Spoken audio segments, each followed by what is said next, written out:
তখন আজরাইল আলাইহিস সালাম আল্লাহ তাআলাকে বললেন, মালিক, এতদিন তুমি আমাকে হুকুম করেছো, তোমার হুকুমে দুনিয়ার সমস্ত প্রাণীর রূহ বাহির করেছি, তোমার হুকুমে মায়ের সামনে তার সন্তানকে কেড়ে নিয়ে এসেছি, সন্তানের সামনে তার মাকে কেড়ে নিয়ে এসেছি গো মালিক, দাদার সামনে নাতিকে নিয়ে এসেছি, নাতির সামনে তার দাদাকে নিয়ে এসেছি।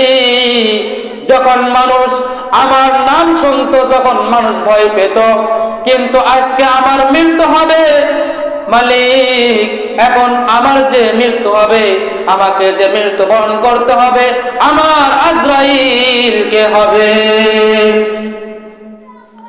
আল্লাহ তাআলা হযরত আজরাইল আলাইহিস সালামকে বললেন, আজরাইল, তোমার আজরাইল তুমি নিজেই, অর্থাৎ তোমার জান, তোমার রূহ তুমি নিজেই কবজ করবে।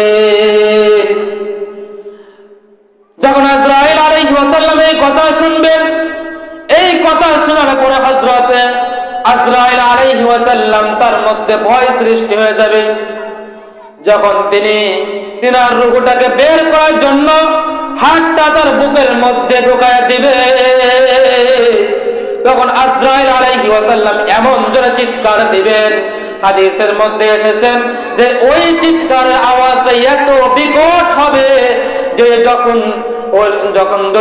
তখন যদি এই জমিনের মধ্যে কোন মানুষ যদি বেঁচে থাকতো, ওই চিৎকারের আওয়াজে, ওই বিকট আওয়াজে ওই মানুষটাও মৃত্যুবরণ করে ফেলতো। আজরাইল আলাইহিস সালাম এরকম ভাবে চিৎকার দিবেন, এরকম বলতে থাকবেন, মালিক, আগে যদি জানতাম, আগে যদি বুঝতে পারতাম যে মৃত্যুর যন্ত্রণা এত কঠিন, তাহলে তোমার মুমিন বান্দাদেরকে আমি কখনো কষ্ট দিতাম না। তাহলে বোঝা গেল যে একজন মুমিন বান্দাও যখন মৃত্যুবরণ করবে, তখন ওই মুমিন বান্দারও এই যে মৃত্যুর যে যন্ত্রণাটা, এটা ভোগ করতে হবে। একজন ইমানদার বান্দারও মৃত্যুর যন্ত্রণা ভোগ করতে হবে, কিন্তু সে যে এই যে মৃত্যুর যন্ত্রণাটা, এটা সে টেরই পাইবে না। তার যখন মৃত্যু হবে, আল্লাহ তাআলা ফেরেশতাদেরকে আদেশ করবে, হে ফেরেশতারা, আমার ইমানদার বান্দা, আমার মুমিন বান্দার রূহ যখন বাহির করবা, তখন আমার জান্নাতটা তার সামনে নিয়ে ধরবা। সুবহানাল্লাহ। আল্লাহ তাআলা আদেশ যখন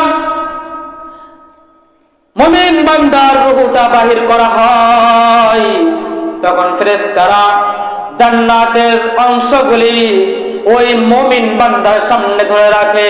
তখন ওই মুমিন বান্দা, ওই ঈমানদার বান্দা ওই জান্নাতের দৃশ্য দেখতে থাকে, দেখতে দেখতে ঠিক ওই সময় তার রূহটা বাহির হয়ে যায়। সুবহানাল্লাহ।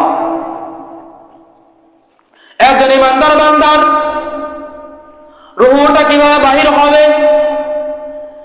আল্লাহ রাসূল সাল্লাল্লাহু আলাইহি ওয়াসাল্লাম বলেন যে একটি ভরা কলসির মধ্যে যখন পানি, একটা কলসি যখন পানি দ্বারা ভর্তি থাকে, ওই কলসির পানি যখন সবটুকু ফালাই দেওয়া হয়, লাস্টে যে একটা ফোঁটা আস্তে আস্তে বাহির হয়ে জমিনের মধ্যে পড়ে যায়, ওই ঈমানদারের বান্দার রূহটা এরকম ভাবে আস্তে আস্তে বেরিয়ে আসে। সুবহানাল্লাহ।